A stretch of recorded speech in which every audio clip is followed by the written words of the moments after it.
FORA.tv. The world is thinking. As a Jew, I cannot speak about racism without speaking of anti-Semitism.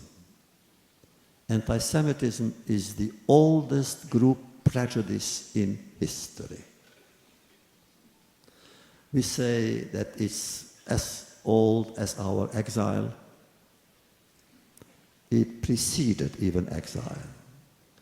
You can find anti-Semitic sayings and almost propaganda in the Roman philosophers, Cicero and Horatius.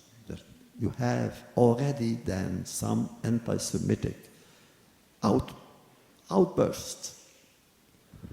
And what didn't we try to do in order to avoid it, to escape it, or to change it? It didn't work. A few years ago, I addressed the United Nations. And there I said, if Auschwitz hasn't cured the world of anti-Semitism, what can and what will?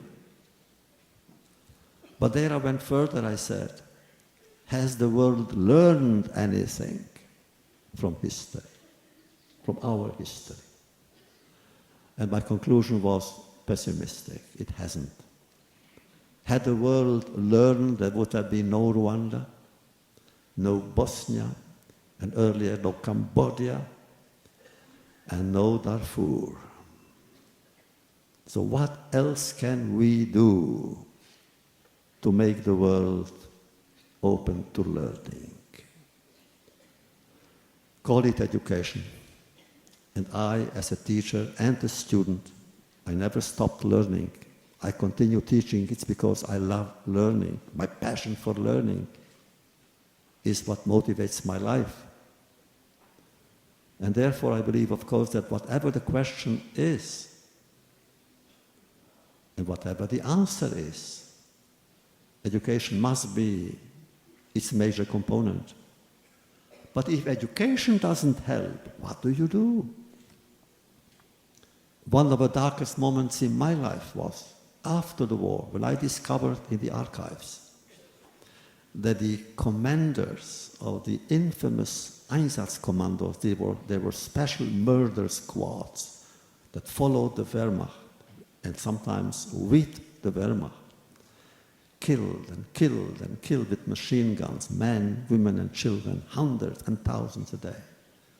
Many of them had college degrees, my God, college degrees from the most prestigious universities in Germany. And some of them even had doctoral degrees in theology, in the arts, in medicine.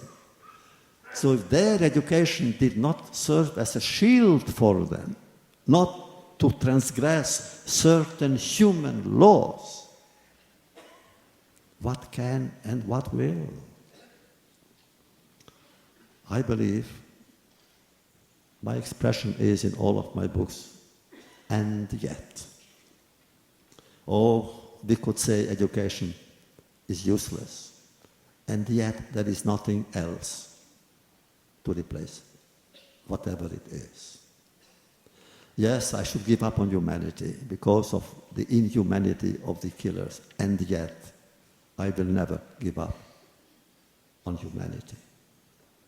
Oh, I know many things, and yet I will not use my knowledge to condone injustice and immorality.